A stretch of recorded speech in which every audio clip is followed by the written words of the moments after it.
pada sekitar bulan April tahun 2018, tersangka BP langsung melakukan rapat direksi yang salah satunya memutuskan siasat pembelian lahan-lahan di sekitar JTTS. Jadi kalau jalan tolnya sudah ya, dalam rangka penegakan hukum tindak pidana korupsi. Baik, pada malam ini kami akan menyampaikan terkait penahanan tersangka dugaan tindak pidana korupsi pengadaan lahan di sekitar Jalan Tol Trans Sumatera atau JTTS tahun anggaran 2018 sampai dengan 2020.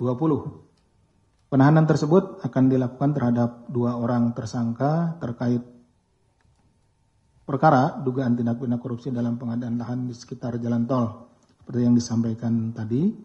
Kemudian para tersangkanya yang pertama Saudara BP selaku Direktur Utama PT HK, yang kedua Saudara RS Kepala Divisi Pengembangan Bisnis dan Investasi PT HK, Ketua Tim Pengadaan Lahan. Ya.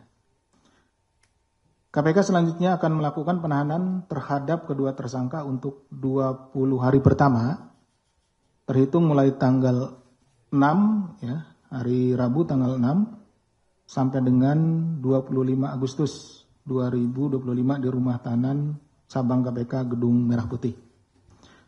Selain kedua tersangka tersebut, sebelumnya KPK juga telah menetapkan tersangka yang lain, yaitu 1 Saudara IZ selaku pemilik PT STJ,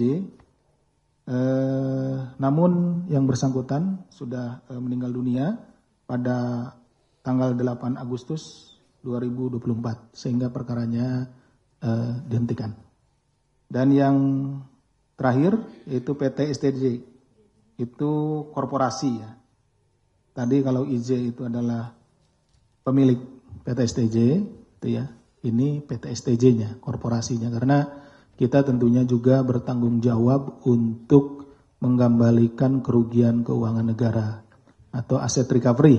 Tentu yang berkaitan dengan Saudara IJ ini nanti kita akan kembalikan melalui proses pidana terhadap korporasi PT STJ. Adapun konstruksi perkaranya adalah sebagai berikut. Setelah 5 hari diangkat menjadi Direktur Utama PT HK pada sekitar bulan April tahun 2018, tersangka BP langsung melakukan rapat direksi yang salah satunya memutuskan siasat pembelian lahan-lahan di sekitar JTTS. Jadi kalau jalan tolnya sudah ya. Jadi rekan-rekan mungkin juga ada yang pernah lewat nyebrang dari Merak ke Bakauheni, langsung ada jalan tol sampai dengan ke Palembang kalau tidak salah. Nah itu sudah kalau jalan tolnya. Tapi ini pengadaan lahan di sekitar jalan tol yang nanti fungsinya banyak. Bisa untuk rest area, bisa untuk tempat yang lainnya, wisata dan yang lainnya ya. Seperti itu. Kemudian tersangka BP memperkenalkan tersangka IZ, temannya, tadi almarhum IZ itu, pemilik PT STJ itu adalah temannya BP, kepada direksi PT HK untuk menyampaikan kepemilikan lahan tersangka IZ di Bakauheni. Jadi IZ ini dengan PT STJ-nya memiliki sejumlah lahan yang ada di seputaran Bakauheni. Ya seperti itu. Jadi diperkenalkanlah oleh BP kepada direksi PT HK. Kemudian tersangka BP meminta tersangka IZ untuk membuat penawaran lahan tersebut kepada PT HK. Jadi supaya nawarkan gitu ya. Dari IZ nawarkan bahwa punya lahan yang strategis di seputaran Jalan Tol Trans Sumatera kepada PT HK. BP juga meminta agar IZ mengusahakan perluasan lahan dengan membeli lahan-lahan masyarakat sehingga nantinya PT HK dapat langsung melakukan pembelian lahan kepada tersangka IZ atau perusahaannya. Jadi karena supaya tidak susah gitu ya, PT HK ini membeli supaya dari satu pihak saja PT STJ ini diminta IZ ini dengan PT STJ-nya untuk membeli lahan-lahan masyarakat di sekitarnya karena dibutuhkan lahan yang cukup luas gitu ya. Tersangka BP meminta tersangka RS sebagai ketua tim pengadaan lahan agar segera melakukan pembelian tanah kepada tersangka IZ karena tanah tersebut mengandung batu andesit yang bisa dijual. Jadi selain tadi prospek dari lokasinya, juga BP ini tahu bahwa di tanah tersebut ada batu andesitnya. Gitu ya. Batu andesit nanti bisa digunakan untuk bahan bangunan dan lain-lain, termasuk juga untuk pengecoran jalan. Kemudian pada bulan September 2018, PT HK melakukan pembayaran tahap 1 atas lahan Bakauheni sekitar 24,6 miliar.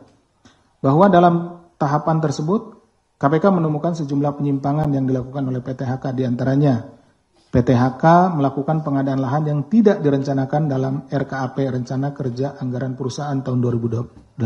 Jadi ini spontan ketika BP ini diangkat jadi Direktur Utama PT HK, itu dia langsung menemui IZ gitu ya. Jadi tidak ada dalam perencanaan PT HK itu sendiri. Gitu. Kemudian dokumen risalah rapat direksi yang menjadi dasar rencana pengadaan lahan JTTS dibuat backdate gitu ya. Dipundurkan supaya seolah-olah itu memang sudah disetujui oleh direksi. Kemudian PT HK diketahui tidak memiliki SOP pengadaan lahan. PT HK tidak menunjuk KJPP, Kantor Jasa Penilai Publik, untuk melakukan valuasi lahan. Jadi seharusnya sebelum melakukan pembelian lahan itu dinilai dulu, di appraisal dulu berapa nilai wajar dari lahan tersebut. Tapi ini tidak. Kemudian PT HK tidak memiliki rencana bisnis atas lahan tersebut serta penyimpangan-penyimpangan lainnya. Bahwa hingga tahun 2020 PT HK telah melakukan pembayaran lahan Bakauheni dan Kalianda kepada PT STJ senilai totalnya 205,14 miliar yang terdiri dari 32 lahan SHGB atas nama PT STJ di wilayah Bakauheni dan 88 lahan SHGB atas nama perorangan masyarakat di wilayah Kalianda. Jadi ada yang sudah dibeli dan menjadi milik PT STJ. Ada juga yang masih dimiliki oleh masyarakat.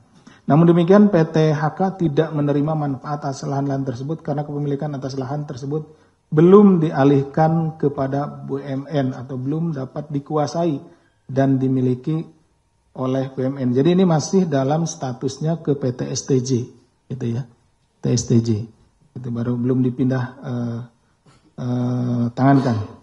Sehingga berdasarkan laporan penghitungan kerugian keuangan negara oleh BPKP RI, kerugian negara yang timbul dari pengadaan lahan ini mencapai 205,14 miliar. Artinya total loss. Sejumlah uang yang dikeluarkan. Kenapa? Karena tadi, kepemilikan atas lahan tersebut belum dialihkan. Jadi tidak memiliki, tidak menjadi bagian harta dari BUMN tersebut. Dengan rincian 133,73 miliar dari pembayaran PT HK ke PT STJ, tidak termasuk PPN, atas lahan di Bakauheni dan 71,41 miliar dibayarkan oleh PT HK ke PT STJ yang untuk tanah di Kalianda. Hingga saat ini penyidik KPK telah melakukan penyitaan terhadap barang-barang tidak bergerak dengan rincian sebagai berikut: 122 bidang tanah di Bakauheni dan Kalianda yang menjadi objek pengadaan lahan dan 13 bidang tanah di Bakauheni dan Kalianda milik tersangka IZ dan PT STJ. 1 unit apartemen di wilayah Bintaro, Tangerang Selatan. Atas dugaan perkara tersebut, para tersangka disangkakan telah melanggar pasal 2 ayat 1 atau pasal 3 Undang-Undang Nomor 31 tahun 99 tentang pemberantasan tindak pidana korupsi sebagaimana telah diubah dengan Undang-Undang Nomor 20 tahun 2001 tentang perubahan atas Undang-Undang Nomor 31 tahun 99 tentang pemberantasan tindak pidana korupsi junto pasal 55 ayat 1 ke 1 Kitab Undang-Undang Hukum Pidana. Tambahan informasi bahwa dalam pembelian lahan-lahan tersebut masyarakat ada yang belum bervariasi ya pembayarannya. Ada yang diberikan sudah dibelikan full gitu ya pembayarannya. Ada yang baru setengahnya, kemudian ada yang baru panjar saja gitu ya, panjar seperti itu. Sehingga kami dalam melakukan penyidikan perkara ini sangat berhati-hati sehingga tidak merugikan hak masyarakat. Itu yang menjadi concern kami juga ya, di samping menyelesaikan perkara ini, kemudian bagaimana kita mengembalikan kerugian keuangan negara sejumlah 200 sekian miliar, juga kami concern untuk bagaimana menjamin hak-hak masyarakat terhadap tanah yang saat ini juga tanahnya menjadi bagian dari perkara ini. KPK menyadari sektor pengadaan barang dan jasa PBJ merupakan salah satu sektor yang rawan terjadinya tindak pidana korupsi di lingkungan korporasi. Karena itu pada aspek pencegahan KPK melalui tugas Direktorat Anti Korupsi Badan Usaha (Akbu) terus mendorong iklim dunia usaha yang berintegritas, salah satunya melalui program Panduan Cegah Korupsi atau PANCEK yang dirancang sebagai pedoman dalam penerapan bisnis yang bebas dari konflik kepentingan dan praktik suap. Demikian yang bisa kami sampaikan.